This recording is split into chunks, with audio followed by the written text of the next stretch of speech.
సంక్రాంతి పేరు చెప్పగానే అందరికీ గుర్తొచ్చేది మా భీమవరమేనండి. అలాంటి భీమవరంలో ఈసారి కోడి పందాలతో పాటు డిఫరెంట్‌గా ఉండాలని చెప్పి సంక్రాంతి సంబరాలని థీమ్ అంటే మనకి పల్లెటూరు అట్మాస్ఫియర్‌తో ఎద్దులు, అమ్మవారి విగ్రహాలు ఆ టైంలో ఉన్న మనకి తాటాకిళ్ళు అయ్యి ఉంటాయి కదండీ! అలాగా అమ్మవారినేమో ఇలా ఉయ్యాల్లో పెట్టినట్టు. తర్వాత ఇంకోటి విషయం ఏంటంటే అండి, పల్లెటూరులో మొత్తం ఏవైతే ఉంటాయో వాటితో ఒక థీమ్ లాగా అసలు అరేంజ్ చేశారు. చాలా చాలా బాగుందనమాట. అంటే కోడిపందాలు అయితే అందరూ వెళ్తారండి. ఇలా కాన్సెప్టబుల్గా వేస్తే మీకు ఏంటంటే ఫ్యామిలీస్తో వెళ్తే చాలా బాగుంటుంది. ఇప్పుడు ఇక్కడ చూస్తున్నారు కదా, ఆ క్రౌడ్ అంతా అయితే హైదరాబాద్ నుంచి వచ్చారంటండి. ఎస్పెషల్లీ కోడిపందాలు చూడడం కోసం భీమవరం అయితే వచ్చారంట. దారిలో ఇక్కడ కూడా ఆగారనమాట వాళ్ళు.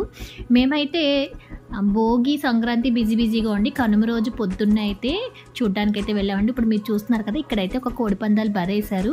అంటే వీఐపీస్కి నెక్స్ట్ బయట వాళ్ళకి పందాలు వేసుకొని రౌండ్గా వేస్తారంట. తర్వాత ఇక్కడ ఎల్ఈడీలు, మ్యూజిక్ అసలు సూపర్బ్ అనమాట.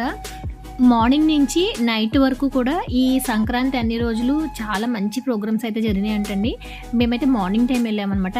మనకి ఆఫ్టర్నూన్ అలా కొంచెం ఈవినింగ్ టైం వెళ్ళేసరికి క్రౌడ్ ఎక్కువగా ఉంటుంది. ఇక ఫొటోస్ వీడియోస్ తీయడానికైతే మనకి ఎక్కువ కుదరదు అనమాట. అలాగే గుండాట్లు అని చెప్పి డిఫరెంట్గా చాలా రకాల ఆటలు అయితే పెట్టారంట.